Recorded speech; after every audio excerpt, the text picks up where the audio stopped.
nitrate to be NO3 negative. We know that there are two. So we know strontium will have a 2 plus charge, or a plus 2 oxidation charge. Plus 2. On this side, we have SO4 2 negative. So we also know that strontium is 2 plus. SO4 stays the same, 2 negative, 2 negative. H plus stays the same. And nitrate also stays the same.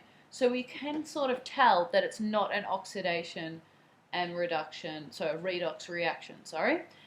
And another telltale sign is aqueous plus aqueous swapping partners to form a solid, so a precipitate. So that should give you a clue as the type of reaction it is. It's a precipitation reaction. Making sense? Good. It's almost the most obvious type of reaction. Okay, we have Zn solid as a pure element with an oxidation number of 0. Now, we have Zn over here, and you can see it has risen in oxidation number, meaning what? Yes, it has been oxidized. And then here we have nitrate. Now, nitrate has a charge of -1. So we have oxygen, which has a -2 oxidation number.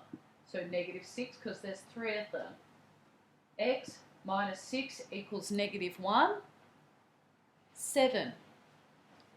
7 minus 6 equals -1. So N in NO3 has a positive 7.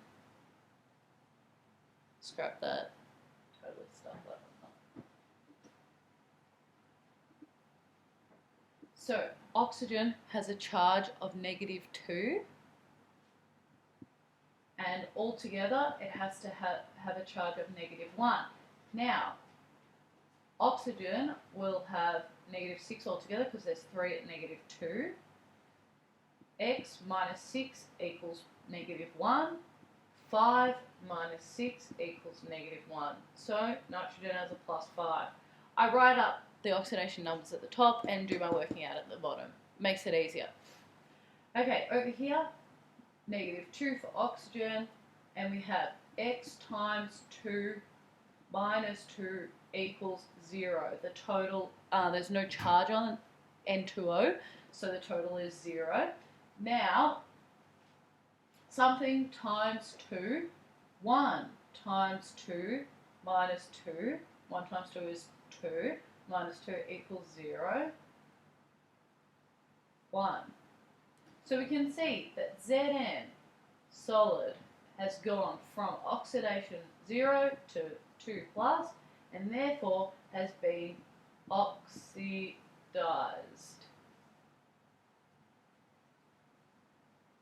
And then we have N in NO3 negative going from +5 to +1, and it has been reduced.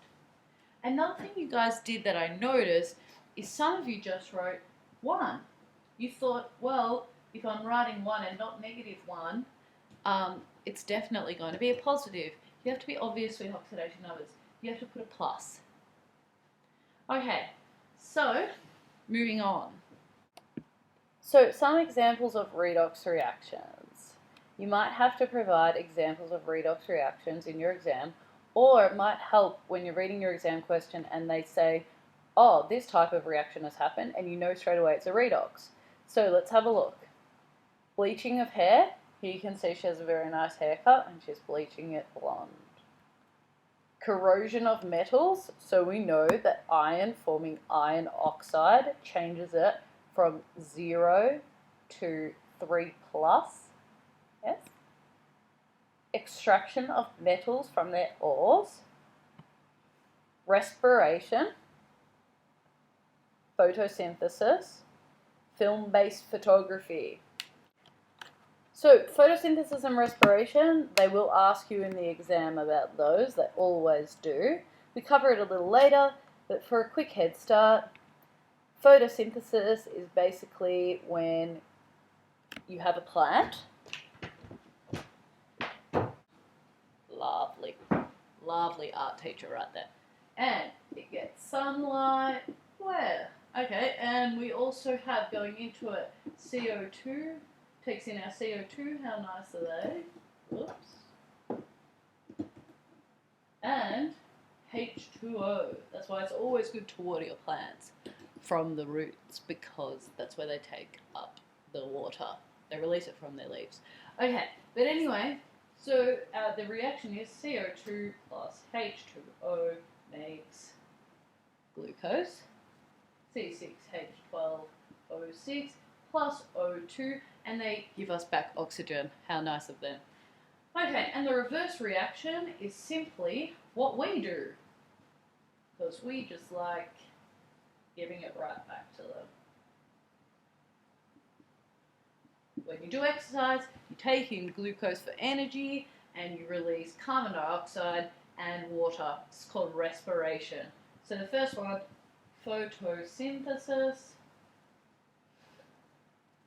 respiration.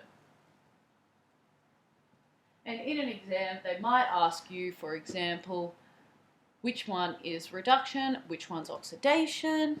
Easy way to remember. Oxidation, respiration. It rhymes. So would reduction, respiration? No, oxidation rhymes better. But the way I remember it is because you're adding oxygen. Yeah? Oxidation is also the addition of oxygen. Doesn't always have to be. Okay? But the addition of oxygen is oxidation. Now, photosynthesis, it's the opposite, and it's the reduction. It's a reduction reaction. All right? Very good. Moving on. Okay. So, oxidation number rules. So these are just revision from year 11. The oxidation number of a free element is 0. The oxidation number of simple ions is equal to its charge. So Fe2 plus has an oxidation number of +2. In compounds, transition group metals have On equal to their valency. Okay, so iron 2 oxide would have a charge, the ion would have a charge of +2. Fluorine has an oxidation number of -1. Hydrogen has an oxidation number of +1 when it forms compounds with metals, and -1 in metal hydrides. Okay, so in that case, Na would have a +1 oxidation number. Oxygen is almost always -2.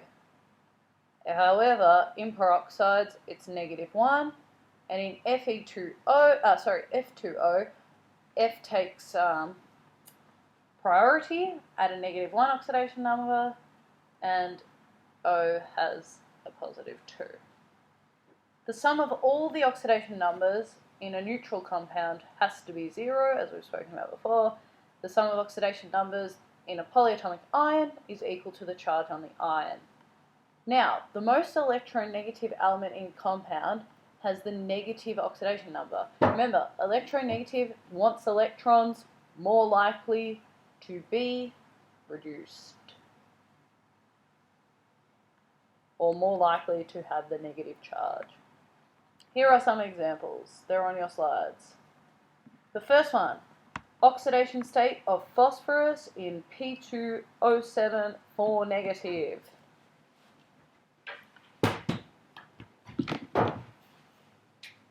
Easy for me is I write down equals -4 because it's a polyatomic ion, it has to equal the charge on the ion.